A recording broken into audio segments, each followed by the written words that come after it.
Hi, baby boomer fans. We are Jackie and Janine, the Pfeiffer sisters, and love to talk about the 1950s, inviting you to reminisce with us as we explore experiences of that decade. Grab your favorite malt or Green River. Make sure you are wide awake and get ready to be inspired about the 1950s. Welcome to the 1950s Fun Chat. Hi, everybody. Boy, do we have another great fun chat for you to watch today. This person, loves books, and you ought to see his collection. Jackie, let's go from there. And they will see his collection. Good morning, good day, good evening to wherever you happen to be. We're going to start out by asking you to notice up in the right-hand corner of that book, While the Windmill Watched, a Slice of Rural America in the 1950s, spurred these fun chats that we've been having. This is number 141. And on the bottom, you'll see www.whilethewindmillwatch.com. So take a look at that. You'll find all sorts of information about the book, the fun chat, the authors, etc. But right now, we're going to get on with the show and introduce you to Kevin Carvell, who was born in 1945 in Mott, North Dakota, where he was raised. His father was a pharmacist and owned the drugstore, and his mother was a teacher. After high school graduation, he headed to the eastern part of the state, to North Dakota State University, with plans to study pharmacy, to follow a family career path blazed by his paternal grandfather and continued by his father and his uncles and his cousins. However, after 2 years of indifferent study, he went back home to Hettinger County Draft Board and volunteered to be drafted. Unusual at that time, because we'll tell you later. After his Army tour in Germany ended, Kevin returned to NDSU, and this time with an interest in journalism. His campus experience with the college newspaper, The Spectrum, and his degree opened doors to a career in journalism and government. Kevin had been married for almost a decade, which gave him a daughter, Natasha. She is a reporter for the Forum newspaper and lives in Fargo, North Dakota, with her husband, Nick, and their 9-year-old son, Ike. Now, Kevin will tell us about his unusual, unique obsession involving thousands of literary examples. Kevin, welcome to the 1950s Fun Chat. Yes. Hello, ladies. Hi. Hi there. Great to see you. So we're going to chat about another topic before we move on to your obsession topic. You surprised your draft board that you wished to enlist, since this was an unusual move in 1965 when the U.S. involvement in Vietnam War was escalating. So what does entering the Army as a draftee status enable versus another status? Well, if you go in as a draftee, it's just a 2-year commitment. Instead of when you enlist, it's 3 or 4 years. Uh-huh. So that's the big advantage to being a draftee. The disadvantage is you don't get any choices at all of what branch of service you're going into or what your profession in the service might be. So you're completely at the will of the military, and most people who went in as draftees ended up in combat in Vietnam. I see. And so what happened with you when you joined this service? Well, when I went in, because I wasn't doing well in college and didn't know quite what else to do. Mm-hmm. I'd say it was very unusual to go down and ask to be drafted, and most people were trying to avoid that, but I didn't, and as a result, I got a phone ringing here in the background, which I apologize for. That's fine. But when I went in, because I had a couple years of college, they made me a clerk typist, or sort of a high-level stenographer. Mm-hmm. And I ended up working for a 2-star general who was head of the 3rd Infantry Division in Germany. So I had a pretty good job. Mm-hmm. Wonderful. Mm-hmm. So how did your last 2 years of college open a lifetime of rewarding doors? Well, when I came back to NDSU, I really didn't know what I wanted to do. And I was short of money financially. And so I needed work, and there was a little alternative newspaper that hired me as a reporter. And then the student newspaper at NDSU, the editors there saw my work on this alternative paper and hired me to be a reporter there. And then I went on the next year to become its editor. And from there, the local newspaper in town noticed my work and hired me as a journalist there. Good. Kevin, when you were a reporter, did you just cover the entire beat in Fargo, or were there specific areas that you had to? Well, initially I started out as a city hall reporter. Mm, Those were interesting days because Fargo had a mayor called Herschel Lashkowitz, who was mayor for some 20 years. He was mhm. extraordinarily controversial, and I don't think he had all his bolts screwed on tightly. But Ooh, anyway, very very interesting a few years, and then they promoted me to state political reporter, where I covered state government and politics. Ah, okay. Which allowed you to travel quite a bit, probably in the Well, state. not that much. The Hmm. Forum, despite being the biggest and most successful newspaper in the state, was sort of tight with its money. So I mean, you travel a little bit around the state, but that would be it. Okay. All right. all right. So now let's get to the main topic. Kevin, it appears that you can trace the beginnings of your obsession back to when you were a curious seventh grader. So please tell us about that. Well, when I went to school at a Catholic school called St. Vincent's, which is just across the alley from where I am right now. It's now shuttered and closed. Mm. But St. Vincent's had small classes, maybe 15 kids in a class, and so they would combine classes. So I was in the combined seventh and eighth grade class. And as a seventh grader, I eavesdropped on the eighth graders who were taking a class called Know Your State, which was Mhm. about North Dakota. And for some reason, I grew immensely fascinated and intrigued by it, and eavesdropped on them for the whole year. And that actually is the beginning. About that same time, my folks gave me a book called Up the Trail from Texas, and it was a story of cattle drives from Texas up into the Badlands of North Dakota. And so that was my first book on North Dakota. Mhm. You, What about that book, Kevin? Was that made it so exciting for you to read it and gained your interest in the state of North Dakota? well, that's been about 65 years ago, so I don't quite remember, but I guess that knowing that North Dakota had a place in history and a place in society, played an interesting role in at least a part in the great cattle drives of the American West, Hmm. struck me as kind of intriguing and fascinating. Okay. Right. And So, did your parents know you might have an interest in this topic or the cattle drives themselves? I don't think so at all. I think it was just serendipitous that they gave me the book. I think they were clueless, and actually so was I pretty much at that time. Okay. So so then, go ahead, Janine. no, go. Yeah, that's fine. Oh, okay. All right. So then, how did this your obsession we should acknowledge is what? Well, it developed then as years went by.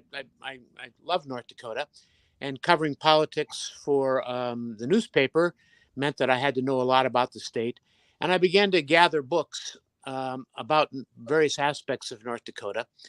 And at one point, I realized that I had maybe 50 North Dakota books, and for most people that'd be an enormous amount, of course, Mhm. uh, Mhm. on the subject. And I began to think, I wonder how many North Dakota books there are. Maybe a person could collect them all. And I was thinking, well, maybe there are, 600 or so. If a person set his mind to it, he could maybe get most of those. So I set out to do that. And of course, now I'm up to over, I passed the 600 mark, and I'm now at the 14,000 mark. So I Mm. And go, you've read them all?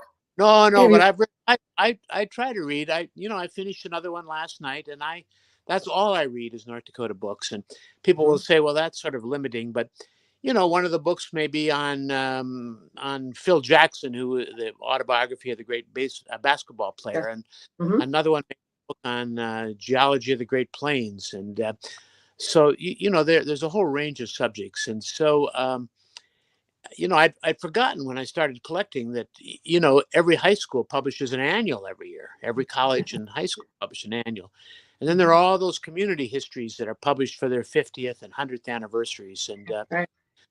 church annuals, and so it starts to accumulate pretty quickly. Mhm. Kevin, in your home, we're seeing all those stacks of books behind you. Can you take us on a little tour, please, and show us the subject, how you have them categorized? Because Well, I I can. understand Yeah, it's, I can. I understand it's not the Dewey Decimal System; Yeah. it's the Kevin Carvell system. Well, right behind me, these are sports books by people who have played sports in North Dakota. Here's a whole shelf on Roger Maris, Oh yeah. and then over here, these are the annual reports of the Masonic lodges of North Dakota, Oh my goodness. and here's a section on murder and crime in North Dakota. Ah, In fact, I hear potential that you might movie. be interviewing this person coming up shortly, the people who Yes. wrote the book Lynched. We are. Yeah. We are. Yeah. And over here is a bunch of books on Custer and the battle at the Little Bighorn. Mhm. And these are early explorers of the American West who came through North Dakota, and fur traders and trappers. Here's books on Teddy Roosevelt and various aspects of the American West. Right behind me, these are all books on artists from North Dakota and collections of their artwork. Oh my. And these are early histories here, or political histories. I'm sorry. These are some compilations of kind of impressive looking books, I guess. This one here that I'm holding up is I don't know if you can see it, but it's my earliest book. It's called A Report of a Geological Reconnaissance, made in 1835 to the Coteau du Prairies. So this was a military excursion that came out into the very corner of southeast North Dakota. So that's my earliest book, 1936. The next one is this one, which is called The Red River Settlement, and it's a story of the early settlements up at Pembina and Winnipeg by the early settlers up there. Mhm. So I'll just turn here briefly. These are all college annuals from North Dakota. Oh I my. see the Dickinson State there and others. But Kevin, how do you acquire all those annuals? Does the staff at those universities? No, I'm sure they have no idea who I am. They will now. Well, I hunt online book sales operations, Ah.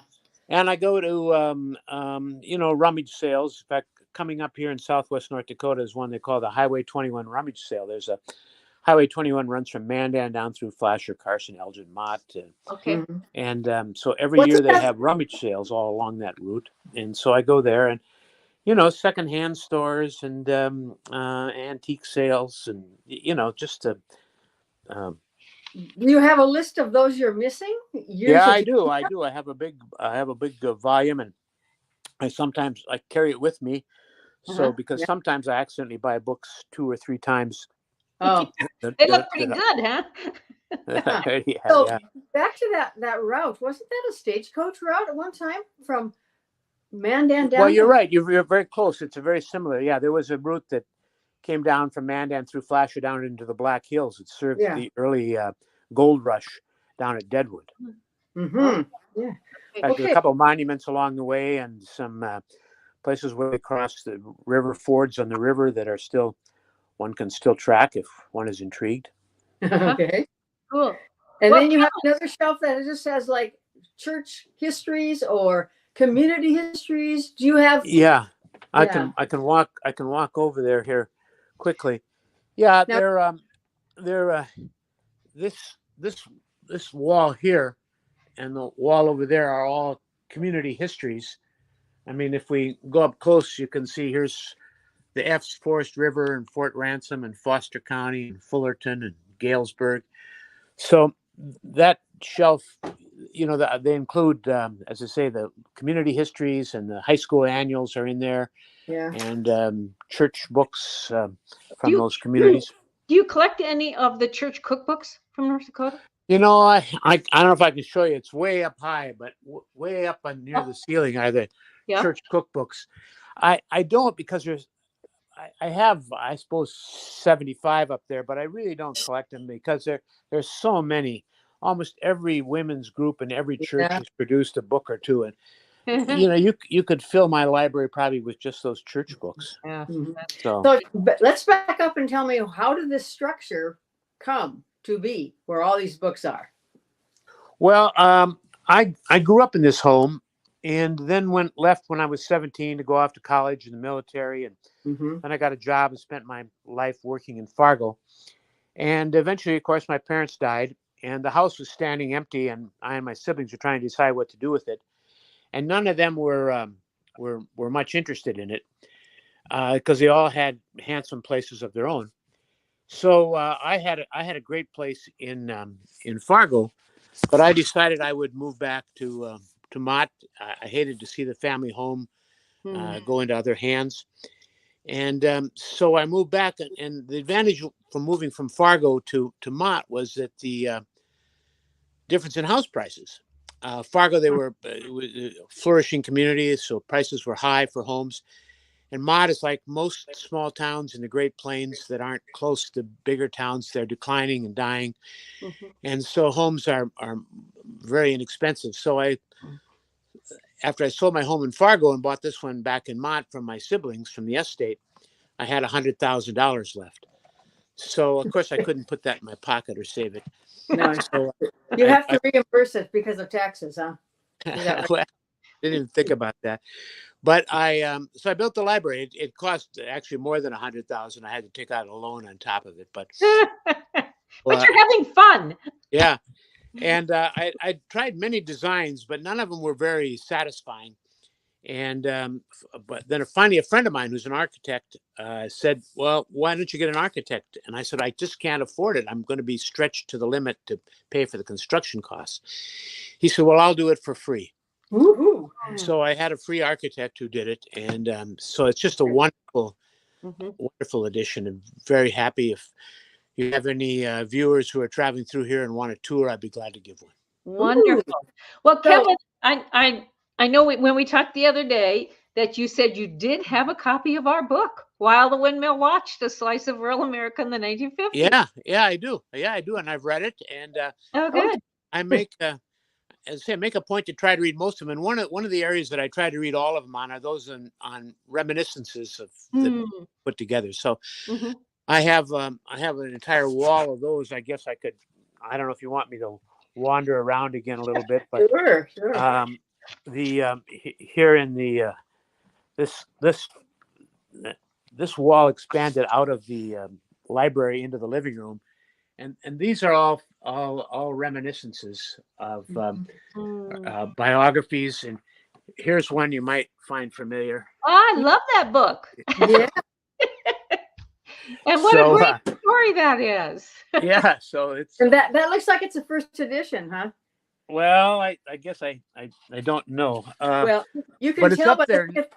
look at the cover. Is there a Independent Press Award seal on the what on the front? Lower No. left. Okay, No. that first, yeah. Okay. Yeah, Well, you're sitting right next to Abigail McCarthy's book. She was the wife of Eugene McCarthy, who was a U.S. Senator from Minnesota, who later ran for president in 1968. yes. Abigail McCarthy taught for some years at Mandan.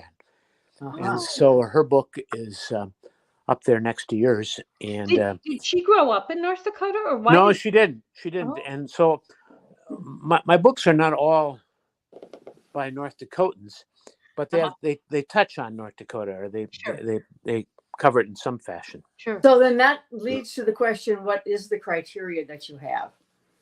Well, it's pretty loose. In fact, I'm standing here. Let me just take a look. I can't put my fingers on it right now. Wait, here it is. This book, John Hassler. I don't know if I'm showing it right. The Dean's List. Okay. He's written maybe 20 novels, but he's entirely a Minnesotan. And but a friend brought this to my attention. At one point in his book, he has his heroine say, many years ago, she says, I taught in Mott, North Dakota.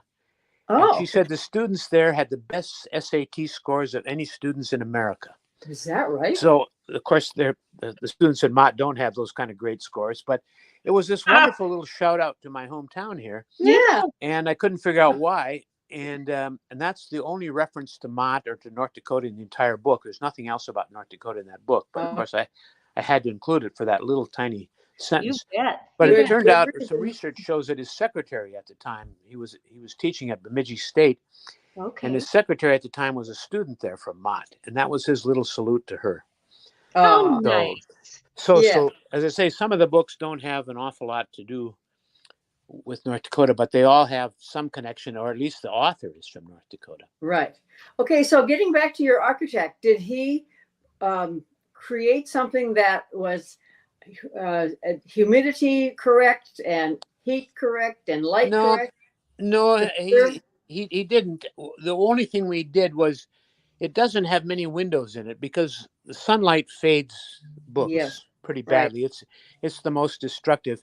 Humidity isn't too big an issue. I mean, the humidity that person has in their house is typically good enough to satisfy books. So Okay. you really don't have to do too many humidity controls. I mean, you if you lived in the Southland or someplace where Mm-hmm. you'd have to worry about it. But so temperature and humidity are not particularly big concerns. Okay. But I see you do have light coming in from windows in the back. Yeah, but that's the north wall, and so okay. so you don't get any direct sunlight. Mm-hmm. Yes. And so he did just a wonderful job on the house. So yeah. Good. Kevin, how do you know when a new book about North Dakota or by a North Dakota author is published? Well, I haunt books whenever I'm in. We don't have any bookstores in Mott. It's a very small town of 600 people, but I travel to Fargo to see my daughter, or I go for medical purposes to Bismarck, or yesterday I was in Dickinson for car repairs. Those are times when I stop to tour any bookstores they might have and see what's out. And also, I get three daily newspapers and watch what happens there. And I'm online a lot. A lot of people bring them to my attention. I get gifted a lot. Yesterday I opened the mail and there was a package from Tampa, Florida, or Naples, Florida. I'm sorry, from a woman I've never heard of. She said, "I heard about your book collection. Here's one for you." And it was the story of local history from Wishick, North Dakota, published in 1941. So just a very, very generous gift of Yes. of folks. So actually, so I stay alert and haunt things, and I'm online a lot, checking to see what's up there and checking. There are a couple of publishing arms that one at NDSU and another out of Bismarck that specialize in publishing North Dakota books, and so I'm checking in on their websites regularly. Kevin, what's going to happen with that collection? That's what I was going to Well, I joke that it's a curse on my daughter, who's a great kid. I really don't know. There was some years ago, an individual wanted to buy it, but I didn't want to sell it at the time because I still dip into it. Honest to God, every day I find some reason to pull out one of the books to research something. And so, I've had a little sort of a little preliminary conversation with North Dakota Cowboy Hall of Fame. It's being built at Medora. But I don't think the collection really fits their purposes. So I don't know if someone will come to my daughter and say, we'd like to have it, or maybe she can just donate it to Dickinson State or whoever, So, but as I say, it'll be a great burden because library, who wants 14,000 books, and where would you put them? So it's sort of a difficult question for her, poor kid. But what a vast reference to pretty much all things North Dakota. Oh yeah. It belongs at the State Library in Bismarck. Well, they might be interested, but I've not been through the State Library's collection, but I've been through the North Dakota Institute for Regional Studies, which has a wonderful collection in Fargo.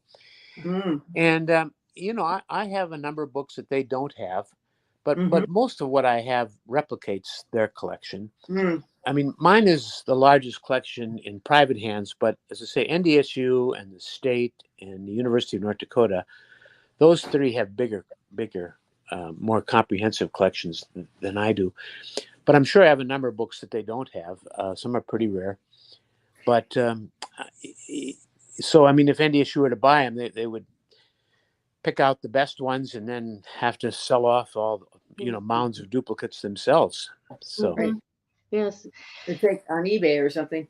Yep. So, well, yeah, the North Dakota State, um, not the university, but the state itself, the museum and library, they used to have an annual book sale where they would sell their duplicates and oh, books that didn't really fit their collection.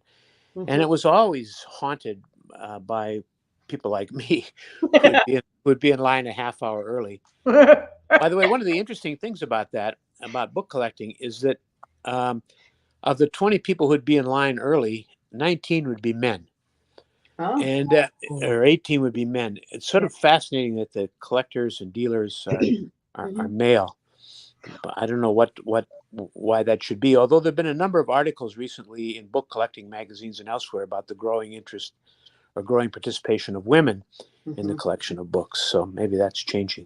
When you were standing in line, did you find most of those people were born in the 1950s era? They were older people, and quite a number are dead now. In fact, some of the other biggest libraries in the state who are competitors to mine, their owners have died. One, a guy named Frank Vizralik, who was a state archivist for many years and then a collector and historian. When he died, they had an auction of his books, and it took 2 days to auction them all off. And so, would you say your oldest books are the most expensive if you were to sell them, or no, I don't think that that's often the case. I'm just looking here briefly. Here's one. It just says Dakota Days. Dakota Days was a book. I've seen it recently listed for $1,200. I bought mine some years ago for $400, but now I see it at $1,200. It's a book by a guy named Edson Dayton, who is related to the Dayton department store chain, who came out to Southwest North Dakota in the 1880s and ran herds of sheep, 10, 20,000 head of sheep, on a line from Dickinson down to the Fort Yates Indian Reservation through Mott. And it's the very first history of Southwest North Dakota. It was published in the 1930s. And he only published 300 copies, so it's very rare. And what a keepsake. Yeah, it's my favorite because it's the first history of this place where I live. Yes, definitely. Yeah, why? So, Kevin, I'm going to change the subject a little here. Yeah. and go. This happened in the when you were a college student. Zip to Zap.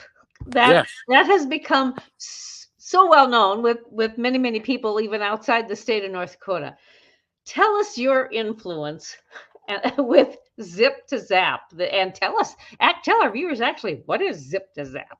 Well, your timing is appropriate because I don't know when this will be broadcast, but we're filming it on May 10th was the date of it in 1969. Okay. So our timing is right.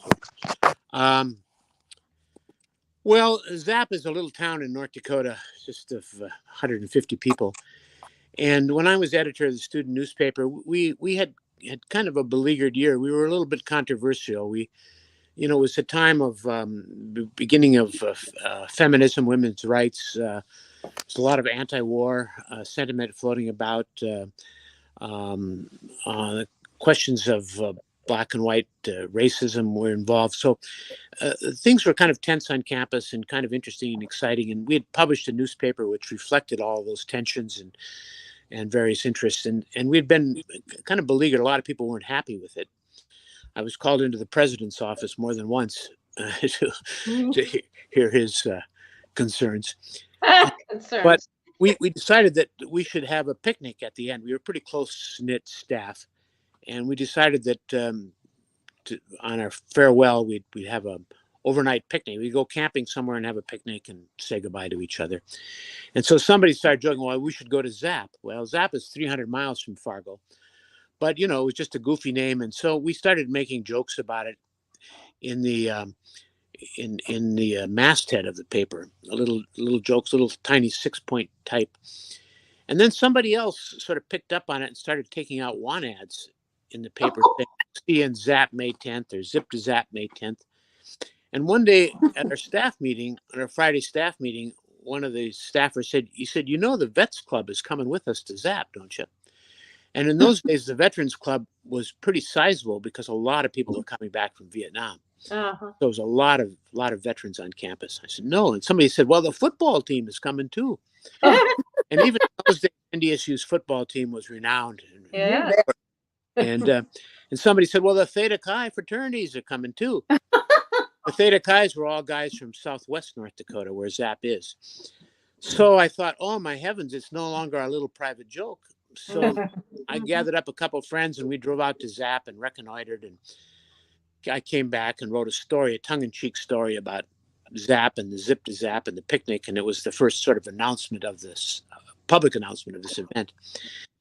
And then I resigned from the newspaper because I hadn't been to class for the entire quarter and I was flunking everything. Oh, dear. So I left it to my predecessor to clean up the mess. Nice guy. We're still in touch. He's a good friend of mine. He lives out on his name is Don Homuth. He lives out on the West Coast. And so Don tried to handle as best he could.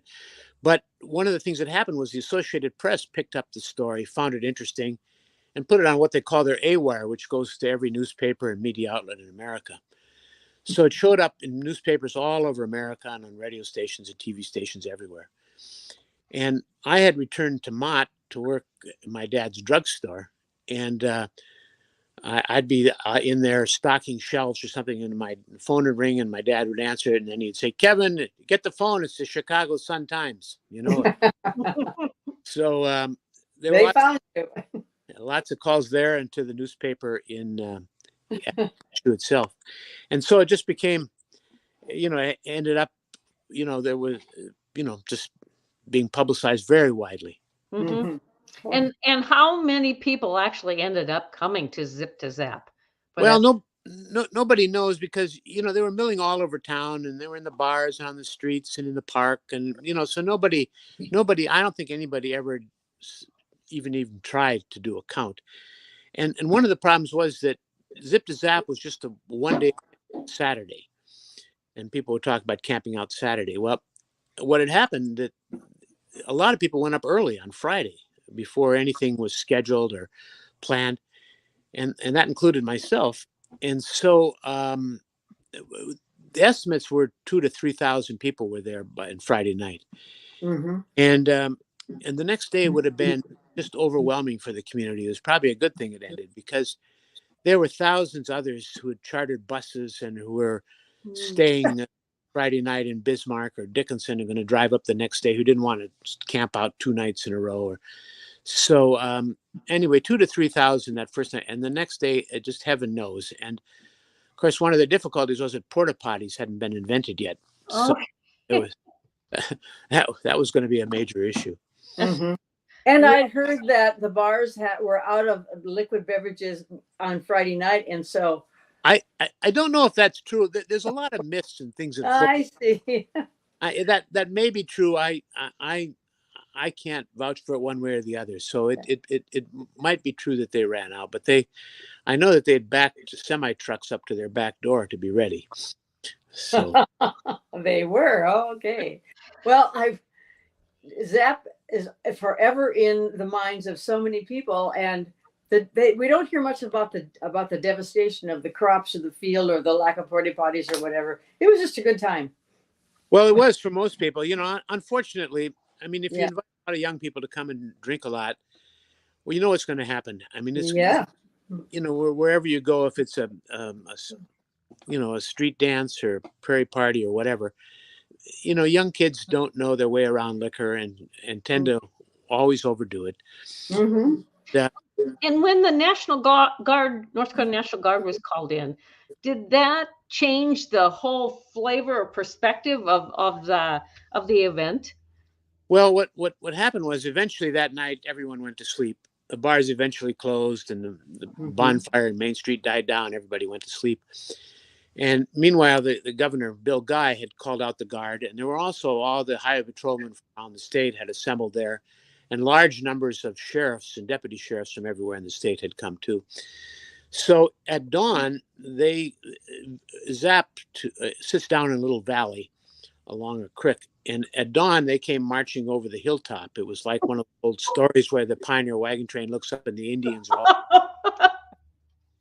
Yes. So they came marching into town with fixed bayonets, and the highway had gigantic clubs, and they began riding people out of town. Ooh. It was done very firmly and resolutely, but without really any violence or pushback. Mm-hmm. Kids were North Dakota kids who were respectful of authority. Mm-hmm. Generally, just gathered up their goods, got in their cars, and drove out. But the guard and patrol had blocked the highway, so you couldn't go back on the highway. So you had to leave town by the back roads, the dirt road, and nobody had country. So everyone was driving around out there on these dirt roads, trying to figure out what to do or where to go or how to find a highway back. Yes. And in those days, everyone listened to KFYR radio out of Bismarck because it played rock and roll songs, and it was one of the few that was doing that already in North Dakota. So everybody had their radios turned to KFYR, and KFYR had been promoting this picnic. They would say, it's 10:15, going to Zap time. So they had been big promoters, and they had planned to come out there on Saturday and broadcast live all day from Zap. Yes. So KFYR was horrified at what had happened, as everybody was. And so KFYR on its radio broadcast that morning was saying, "Oh my God, it's all over. Everyone, it's just a disaster." And everyone, it said, it looks like they're all going to Beulah. Oh. Well, no one had any idea where they were going, but so then everyone, so we all went to Beulah in his direction. And after we were chased out of there, they said, "Well, I think they're all going to Hazen." So we all went to Hazen. And then we're all going to Bismarck. So we all went to Bismarck. So KFYR was a wonderful communication system. It was, before cell phones. And what was the aftermath of this whole event? A week, a month, whatever later? There were a lot of angry people, understandably. The legislature, I think, had some hearings and pounded on their desks. And I was in trouble because it was my hometown National Guard unit that had to ride up there in the back of coal trucks and got beer cans thrown at them. Yeah. So those were like my classmates and friends and neighbors. So they weren't happy. And the students at NDSU and UND felt bad about the damages that had occurred in Zap. Oh yeah. I think that the total was somewhere like $30,000.